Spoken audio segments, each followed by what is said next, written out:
यह रिपोर्ट भवाली उत्तराखंड से है। सामान्यतः मानसून सितंबर के मध्य तक कमज़ोर पड़ना शुरू कर देता है, पर इस साल यहाँ पैटर्न बदल गया है।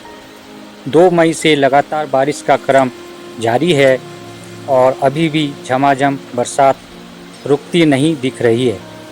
वैज्ञानिक कारण सरल हैं, पर वजह यह है कि दक्षिण पश्चिम मानसून हवाएं अरब सागर और बंगाल की खाड़ी से लगातार नमी खींच रही है, जिससे हवा नमी युक्त बनी रहती है।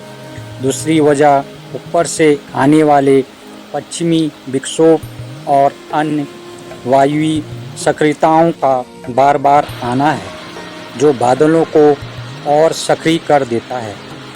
तीसरी वजह देखी जाए वह हिमालय की ढालों पर नमी युक्त हवा का ऊपर चढ़कर ठंडी होना, यानी ऑरोग्राफिक उठान, जिससे पहाड़ी हिस्सों में भारी वर्षा होती है। चौथी और अहम वजह जलवायु तापमान में वृद्धि, जिससे जल चक्र को तीव्र कर दिया है और अतिवृष्टि व मौसम के असामान्य व्यवहार की घटनाएं बढ़ने में योगदान दिया है। इन हालातों पर भूस्खलन, जल भराव और सड़कों पर अवरोध का खतरा बढ़ जाता है। कृपया स्थानीय चेतावनियों का पालन करें, अनावश्यक यात्रा टालें और सुरक्षित स्थान पर रहें। दोस्तों, अगर आंकड़ों पर नज़र डालें तो मौसम विज्ञान विभाग के अनुसार सामान्य वर्षा में नैनीताल और भवाली क्षेत्र में जुलाई से सितंबर तक औसतन 1200 से 1400 मिलीमीटर वर्षा दर्ज होती है, लेकिन इस साल 2 मई से अब तक 2000 मिलीमीटर से अधिक बारिश हो चुकी है, यानी सामान्य से लगभग 40 से 50% अधिक। यह लगातार अधिक वर्षा केवल कृषि को ही प्रभावित नहीं कर रही है, बल्कि मिट्टी की पकड़ ढीली होने से पहाड़ों में दरकाव और भूस्खलन की घटनाएं बढ़ गई हैं। जलवायु वैज्ञानिक मानते हैं कि इस असामान्य बरसात का संबंध वैश्विक ऊष्मीकरण से है। हिमालयी क्षेत्रों का तापमान बीते 50 वर्ष में लगभग 1.5 डिग्री सेल्सियस बढ़ चुका है। इससे नमी सोखने की क्षमता बढ़ती है और हर बादल पहले से कहीं अधिक पानी लेकर आता है। यही कारण है कि क्लाउड बर्स्ट यानी अल्प समय में अत्यधिक वर्षा जैसी घटनाएं आम होती जा रही हैं।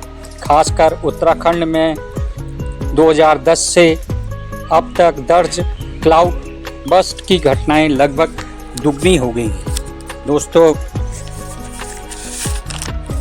यह बदलाव सिर्फ मानसून की तीव्रता में नहीं, बल्कि उसके समय चक्र में भी दिख रहा है। पहले जहां बारिश जुलाई अगस्त के में चरम में केंद्रित होती थी, अब मई से लेकर सितंबर तक यह क्रम दिख रहा है। इस वर्ष हमने ऐसी ही घटना को देखा है, जिससे खेती का पूरा कैलेंडर भी प्रभावित होगा।